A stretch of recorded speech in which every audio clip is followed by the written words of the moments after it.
જય માતાજી મિત્રો, જય શ્રી કૃષ્ણ। કેમ છો બધા? મજામાં ને?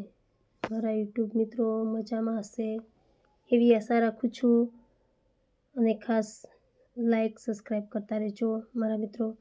હવે હું એક બકરીની આજે વાર્તા કહીશ, બકરીની અરજી। એ સરસ મજાની વાર્તા કહીશ, તમે સાંભળજો। એક હતા કાકા, કાકાનું નામ હતું સજુ કાકા। સજુ કાકા સ્વભાવે ખૂબ જ સારા હતા, પણ એ કાકાની પાસે મિલકતમાં એક બકરી હતી અને એક નાની એવી ઝૂંપડી હતી। તો એક બકરી અને એક ઝૂંપડી હોવા છતાં પણ એ ખૂબ જ ખુશ હતા અને એ એવું માનતા હતા કે મારી જોડે બધું જ છે।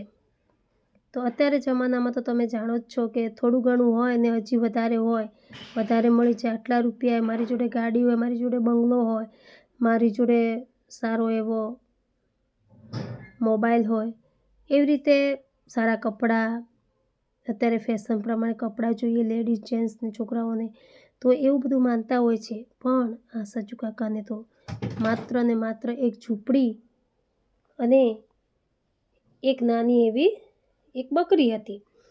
આટલી મિલકતથી કાકા સુખી હતા। કહેતા, આટલું કેટલાની પાસે છે? કાકાને ઘરની પાસે એક શ્રીમંત શેઠનું ઘર હતું। ઘર મોટું અને ચારે બાજુ બગીચો હતો। શું હતું? ચારે બાજુ એક સરસ મજાનો બગીચો હતો। તો બને એવું છે કે બગીચામાં સુંદર લીલોતરી હતી। સજુ કાકાની બકરી ઘણીવાર આ લીલાકૂણા ઘાસ તરફ લાલચુ આંખે જોઈ રહી હતી, પણ સજુ કાકા બકરીને બરાબર અંકુશમાં રાખતા હતા। કેમ કે લીલું ઘાસ અને કૂણું કૂણું ઘાસ હોય તો એ તો ખાવાની ઈચ્છા થાય ને બકરીને। તો બકરીને આ લીલું લીલું ઘાસ ખાવાની ઈચ્છા થાય છે અને ક્યારે આગી પાછી થવા દેતા નથી। એને બાંધી રાખે છે, અંકુશમાં રાખે છે, ખાવાનું આપે છે, દાણા આપે, પછી બહારથી એને માટે ખાવાનું લાવે અને બકરીને ક્યારે છૂટવા દેતા નથી અને સરસ સારવાર કરે છે અને બાંધી રાખે છે। કેટલીય વારે ભૂખી રહેતી।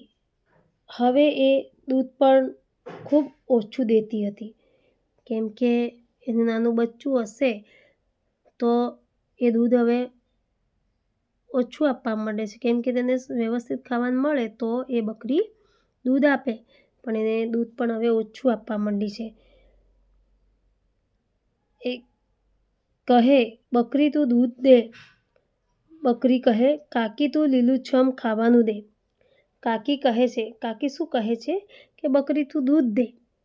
તો બકરી કહે, કાકી તું લીલુંછમ મને ખાવાનું દે। કાકી કહે, લીલુંછમ ખાવાનું તો નથી। તો બકરી કહે, તો દૂધ પણ નથી। હવે બકરીને આપણે ખાવાનું આપે તો જ બકરી બિચારી દૂધ આપે ને। તો બને એવું છે, એક દિવસ કાકા બકરીને લઈને ઘરમાંથી નીકળ્યા। કાકાના હાથમાંથી દોરડું છોડાવી એ નાઠી। બકરી ભાગે છે ત્યાંથી। પાસે જ શેઠના બગીચાની કાંટાળી વાડના સીંડામાં થઈને બકરી જઈ શકી, પણ કાકાથી જઈ શકાયું નહીં। તો શું થાય છે અહીંયા? બકરી તો સીંડામાંથી ઘૂસી જાય છે, બકરી તો બકરા, કૂતરા, બિલાડા એવા તો ઘૂસી જાય બરાબર, પણ માણસથી ઘૂસાય નહીં, અંદર જવાય નહીં, એટલે કાકાથી અંદર જવાતું નથી। એટલે કાકા બગીચાના મોટા દરવાજા ભણી ગયા। તેમણે માળીને કહ્યું, ત્યાં માળી રહેતો હોય છે એ શેઠના મકાનમાં, તો માળીને કહે છે કે મારી બકરી અંદર ઘૂસી ગઈ છે, એને બહાર કાઢો। શું કહે છે? મારી બકરી અંદર લીલું ઘાસ ખાવા માટે ઘૂસી ગઈ છે, તમે એને બહાર કાઢો એમ। માળી બોલ્યો, ઘૂસી ગઈ છે કે ઘુસાડી છે? હવે શું કહે છે? માળી બોલ્યો, શું કહે છે કે ઘૂસી ગઈ છે કે તમે ઘુસાડી છે? બદમાશી કરીને પાછો સફાઈ કરવા આવ્યો છે? કેમ બદમાશી કરીને પાછો કે કહેવા આવ્યો છે, મને ડાયો થવા આવ્યો છે કે અંદર ઘૂસી ગઈ છે બકરી એમ? એણે કાકાને અંદર ઘૂસવા દીધા નહીં.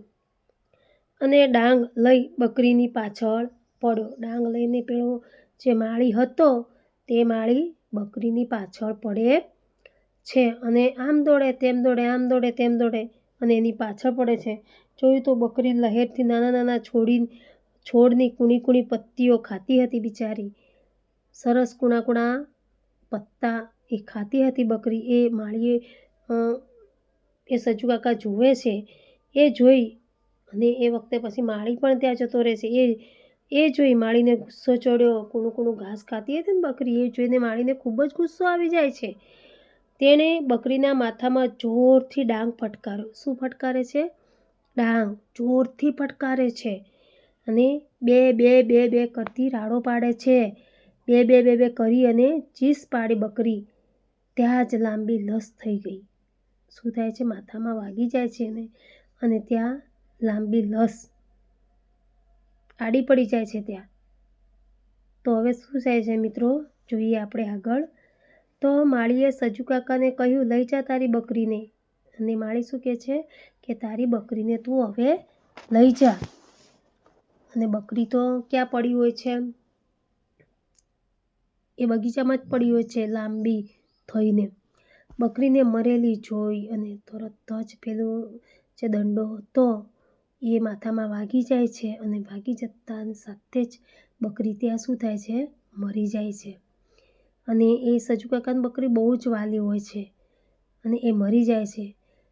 તો બકરીને મરેલી જોઈ સજ્જુ કાકાની આંખમાં આંસુ આવી ગયા. ત્યાં શું થાય છે? સજ્જુ કાકાની આંખમાં આંસુ આવી જાય છે કે હાય હાય હાય મારી બકરી એમ. એટલું આમ દુઃખ થાય છે સજ્જુ કાકાને, ખૂબ જ દુઃખ થાય છે. મરેલી બકરીને ખભા પર આખી નાખી અને એ ઘરે લઈને ગયા. કાકી પણ ખૂબ રોયા.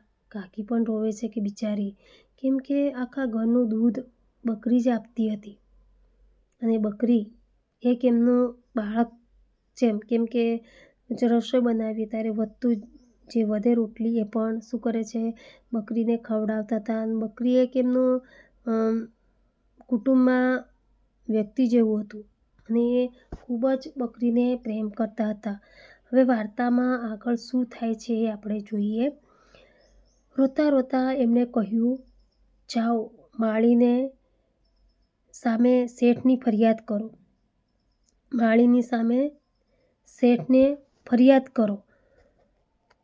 મૂંગું પ્રાણી ભૂખ્યું હોય અને વાડીમાં પેસી જાય એટલે કઈ એને મારી નખાતું હશે? તો કાકી કહે છે કે જાઓ તમે અત્યારે ને અત્યારે જે એમના શેઠ છે એ શેઠ જોડે જાઓ અને માળીની ફરિયાદ કરો કે આ રીતે બકરી મારી નાખી છે. કાકા બગીચાવાળા શેઠની પાસે ગયા. કાકા બગીચાવાળા શેઠની પાસે જાય છે. કાકાએ કહ્યું, પણ બકરી કાંઈ સમજે છે? એ મૂંગું પ્રાણી છે. શેઠે ગુસ્સો કરીને કહ્યું, એ મૂંગું પ્રાણી પણ તું તો મૂંગું પ્રાણી નથી ને? તે મારા બગીચામાં બકરીને ઘુસાડી જ કેમ? તો જે શેઠ હતા ને, શેઠ શું કહે છે ખબર છે? કે કાકાને સામે થાય છે એ પણ કે બકરી તો મૂંગું પ્રાણી હતું બરાબર, એ તો આવી ગયું, પણ તું તો મૂંગો નહોતો ને કે બકરી તે અહીંયા છોડી હતી કે. પણ ખરેખર કાકાને હાથે કરીને બકરી તો છોડી નહોતી. છતાં આ માળીએ જે લાકડી હતી લાઠી હતી એ માથામાં પટકારે છે અને બિચારી બકરી ત્યાં મરી જાય છે. અને આ શેઠ પણ ઊંધું બોલે છે. શેઠે ગુસ્સો કરીને કહ્યું, એ મૂંગું પ્રાણી પણ તું તો મૂંગો પ્રાણી નહોતો ને? તે મારા બગીચામાં બકરીને ઘુસાડી જ કેમ? તો કેમ તે મારા બગીચામાં કેમ બકરીને ઘુસાડી એમ કે છે. શેઠે ગુસ્સે થઈ નોકરને હુકમ કર્યો કે આને પેલા ઝાડ પાસે ઊભો રાખી 4 ચાબખા મારો. તો શું કહે છે? નોકરોને કહે છે કે નોકરો આને પકડો. એટલે સજ્જુ કાકાને પકડો અને એને 4 ચાબખા મારો, જેથી એ ખોડ ભૂલી જાય, એ બીજી વાર આવું કરે નહીં. ચારે બાજુથી નોકરોએ દોડી આવી કાકાને પકડ્યા અને ઝાડ હેઠળ ઊભા રાખી એમને 4 ચાબખા ચોડી દીધા. તો બિચારા કાકાની ઉંમર ખાસી હતી તો એ છતાં શું કરે છે નોકરો, ઝાડ હોય છે ઝાડ ઉપર બાંધી દે છે અને બાંધી અને કાકાને ચાબખા મારે છે. કેટલાય ચાબખા માર્યા. કાકા વિલેમોએ ઘરે આવ્યા. કાકા વિલેમોએ એટલે એકદમ નિરાશ મોઢે એ ઘરે આવે છે. કાકી કહે, શું થયું? શેઠે કંઈ નુકસાની આપી? તો કાકી કહે છે કે કાકાને કે શું થયું તમને? કે શેઠ કોઈ નુકસાની આપી? કે કાકાએ કહ્યું, નુકસાનીમાં મને 4 ચાબખા ફટકાર્યા. જો હા, તો શું કહે છે, નુકસાનીમાં તો એમના નોકરોએ મને ચાબખા માર્યા. જો આ કે કાકીના ગુસ્સાનો પાર ન રહ્યો. તે બોલી. કાકી ખૂબ જ ગુસ્સે થઈ ગઈ અને બોલવા માંડી કે આવું કરાય? કે એક તો મૂંગું પ્રાણી હતું ને હાથમાંથી છૂટી ગયું, બગીચામાં જતું રહ્યું, અને એમાં તો વળી તોય તે તમે પહોંચી ગયા છો તોય તમે એમને અંદર જવા દીધા નહીં દરવાજાની અંદર, અને ત્યાં તો ચાબખા મારી દીધા કે આટલા બધા. કે તો બહુ જ ગુસ્સે થઈ જાય છે. હું આ નહીં જોઈ રહું. કાકી હવે બગડે છે અને કાકી કહે છે કે આ બધું હું હવે જોઈ રહું નહીં. કાકીએ કહ્યું, તો શું કરીશ? તો કાકા કહે તો શું કરીશ? હવે શું કરશે? કે હવે આપણે શું કરીએ એમ. તો કાકીએ કહ્યું, આપણે રાજાને ફરિયાદ કરીશું. હવે શું કહે છે કે આપણે રાજાને ફરિયાદ કરીએ કે જેથી કરીને રાજા તો સાંભળશે ને કે એમ. તે વાંધો નહીં. કે તો પછી કાકાએ કહ્યું, રાજાને ફરિયાદ કરવી હોય તો અરજી લખવી પડશે. તો શું કરવું પડશે? રાજાને જો ફરિયાદ કરવી હોય તો આપણે અરજી લખવી પડે. તો કાકીએ કહ્યું, તો અરજી લખીશું. કાકાએ કહ્યું, મને કે તને ક્યાં લખતા આવડે છે? તું તો અભણ છું, તને લખતા આવડતી નથી. તને કશું તું ક્યાં ભણેલી છું? કાકીએ કહ્યું, તોય લખી શકીશ, તોય હું લખીશ એમ કે છે કાકી. કાકા નવાઈ પામીને જોઈ રહ્યા છે કે આ ભણેલી નથી ને કેમ આજે આવું બોલે છે. ઘરમાં એક લાકડાનું પાટિયું પડ્યું હતું. શું પડ્યું હતું? પાટિયું. કાકી એ લઈ આવ્યા. છરી વડે પાટિયાની સપાટીને ઘસીને તેને સુવાળી બનાવી દીધી. શું કરે છે? એકદમ સુવાળું બનાવી દેશે. જે પાટિયું હતું ને સુવાળું એકદમ બનાવી દેશે ઘસીને. પછી છરી વડે એ પાટિયા પર એક ચોકડી કરીને કહે છે કે આ ચોકડી તે આપણું ઘર. જે ચોકડી કરે છે એ આપણું ઘર. ચોકડીની પાસે લીટો કર્યો. આ લીટો તે આપણી બકરી. લીટો કરે છે અને લીટાને કહે છે કે આ આપણી બકરીના આપણું ઘર એમ નિશાની કરે છે, એવો આકાર દોરે છે. કેમ કે કાકી તો બિચારા અભણ હતા ને એટલે એવી રીતે એ દોરે છે. પછી એક લાંબી લીટી ફરી કરે છે. લીટી કરીને કહે છે કે બકરી અહીં થઈને જાય છે. તો એનો રસ્તો જે રાજા બગીચા સુધી ગયો હતો ને, બકરી ત્યાં સુધી જે ગઈ હતી ને એનો એ રસ્તો બનાવે છે. તો પહેલાં તો રાજાનું ઘર, પછી સેજ લીટું કરે એટલે બકરી, અને સીધો રસ્તો બતાવે છે. તો ત્યાં શું થાય છે? તે એ રસ્તો કે જે જગ્યાએ બકરી ગઈ હતી એ જગ્યાનો બગીચા સુધીનો રસ્તો બનાવે છે. પછી મોટી ચોકડી એટલે બગીચો. આ શેઠનો બગીચો. પછી નાનું ટપકું, આ વાડનું છીંડું છે, અને એ જે ગોળ ચોકડી મારીને એને ત્યાં છીંડું કરે છે અને આ ટપકું કરે છે એટલે કહે છે કે આ વાડનું છીંડું. અહીં થઈને બકરી બગીચામાં બેઠી. તો અહીં થઈને આ છીંડા પર આપણા ઘરેથી બકરી નીકળી, એ ગઈ રસ્તા પર જઈ અને આ જે ચોરસ છે અને જે છીંડું છે જે એક ખાલી નિશાની કરી હતી, તો ત્યાં થઈને બકરી અંદર ઘૂસે છે બગીચામાં. 2 આડી લીટીઓ ફરીથી શું કરે છે? 2 આડી લીટીઓ દોરે છે. અહીં બકરીના માથામાં લાઠી પડી ને બકરી મરી ગઈ. તો 2 આડી લીટી દોરે છે અને એક લીટી કે જે લાઠી મારે છે એ માણસ દોરે છે, એ લાઠી મારે છે એ માણસ દોરે છે, અને બીજી બકરી નીચે પડેલી એ દોરે છે, એટલે 2 થઈ ગયા. એટલે બગીચામાં 2 વસ્તુ પડેલી છે. વાહ, કેવું સરસ લખાયું છે. રાજાને આ અરજી દેખાડી દેવાની. એની મેળે એ બધું જ સમજી જશે. રાજા કે આ બધું કે રાજાને જઈને તમારે દેખાડી દેવાનું કે કાકાને કહે છે. તે કાકા કે ભલે કે તો હું હવે બતાવી દઈશ એમ કહે છે. અર્દલ ઇન્સાફ કર્યા વિના એ નહીં રહે, અને એ રાજા પોતે રાજા છે એટલે એ આપણો ઇન્સાફ આપ્યા વગર નહીં રહે. ઇન્સાફ તો આપશે જ એમ કહે છે. કાકા કહે અરજી તો ફડક લખાઈ છે. અરજી તો ફડક એટલે કે કડક લખાઈ છે, એમ અરજી બરાબર લખાઈ છે એમ કહે છે કાકા. પણ એમાં મને માર્યો એ કેમ લખ્યું નથી? કાકા એવો પ્રશ્ન કરે છે કે મને માર્યો, જે નોકરોએ માર્યો હતો ને, એ નોકરોએ મને જે માર્યો છે એ કેમ આમાં નથી લખ્યું? કે કાકીને કહે છે. કાકી કહે એ તમે લખો, એ હવે તમે લખો. તમે મારા જેટલું ભણેલા તો છો ને, તમે પણ ભણેલા છો કે એટલું બાકી રાખ્યું છે એ તમારે લખવાનું છે. એટલે કાકાને કહે છે. કાકા કે જે તમે નોકરોને મારી હતી ને એ હવે તમારે લખવાનું છે. કાકા કહે વાત તો ખરી, વાત સાચી છે તારી એમ. કેમ કે કાકી અભણ હતા તોય આટલી બધી બુદ્ધિ ચલાવીને આટલું બધું એમને લખ્યું હતું પાટિયા પર. તો કાકા તો ભણેલા હતા બરાબર. એટલે કાકા બાકીનું કોને લખવાનું હતું? કાકાને લખવાનું હતું. એટલે કાકી શું કહે છે કે હવે આગળનું તમે લખો. આમ કંઈ કાકીએ છરી વડે બગીચામાં એક મોટી ચોકડી કરી. તો શું કરે છે? છરી વડે કાકાએ આમ કહી કાકાએ છરી વડે બગીચામાં એક મોટી ચોકડી કરી.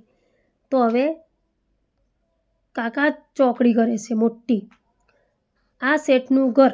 હવે એ જે પાટિયું હતું એ પાટિયામાં શેઠનું ઘર બતાવે છે. પછી મીંડું કરીને કહે છે, એક મીંડું બનાવે છે અને કહે છે આ અહીં શેઠિયો બેઠો છે. તો અહીંયા કોણ બેઠો છે? શેઠિયો બેઠો છે. એવું મીંડું કરી નિશાની બતાવે છે, આ શેઠિયો છે. પછી બીજું મીંડું કરીને કહે છે આ ઝાડ છે.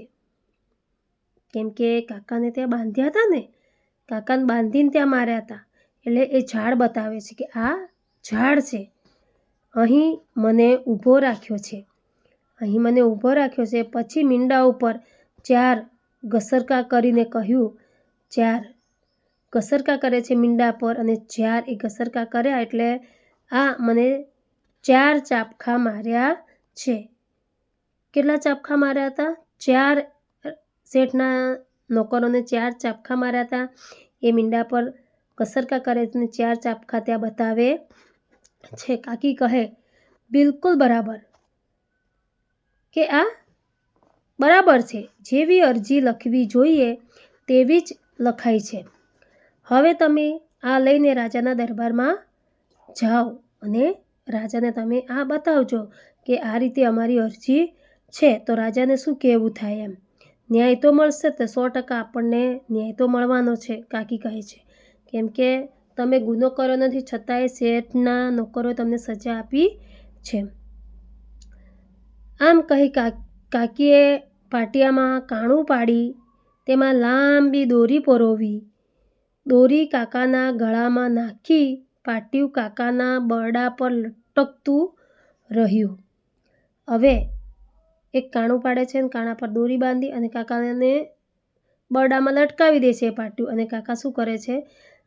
કાકી કહે બિલકુલ બરાબર, અરજી ખોવાની હવે ઘાસતી જ નથી. એટલે કે અરજી હવે ખોવાય જ નહીં એમ, તમારી જોડે જ છે અરજી. એટલે અરજી હવે ક્યાંય ખોવાતી નથી અને ખોવાય બી નહીં એમ. સજુ કાકા રાજાને અરજી કરવા ચાલ્યા. હવે જાય છે. વાટ લાંબી હતી, ખૂબ જ રાજા રહેતા હતા, દૂર રહેતા હતા. રાજાનો જે રાજમહેલ હતો ને ખાસો દૂર હતો. તે વાટ લાંબી હતી અને રસ્તામાં મોટું જંગલ આવતું હતું. કાકા એ જંગલમાં થઈને જતા હતા. ત્યાં એક મંદિર પાસે પૂજારી ઊભો હતો.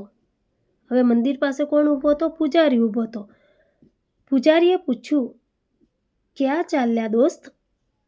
પૂજારી શું કહે છે કે તમે ક્યાં ચાલ્યા દોસ્ત? એમ જંગલમાં ફરવા નીકળ્યા છો કે શું? જંગલમાં ફરવા જાઓ કે ક્યાં જાઓ છો તમે? એમ પૂછે તો ખરી ને, કોઈ બી મળે તો ઓળખતા હોય તો થોડું ઘણું તો હોય તો પૂછે એમ. તો કાકાએ કહ્યું, ના રે ના, હું કંઈ એમ નવરો નથી કે હું જંગલમાં ને બધે ફરતો રહું. હું ફરવા જતો નથી, રાજાને અરજી દેવા જાઉં છું. રાજાને હું મળવા જાઉં છું ને અરજી દેવા જાઉં છું એમ કહે છે. પૂજારી કહે, રાજાને મળ્યો છે. પૂજારી કહે, રાજાને મળ્યો છે?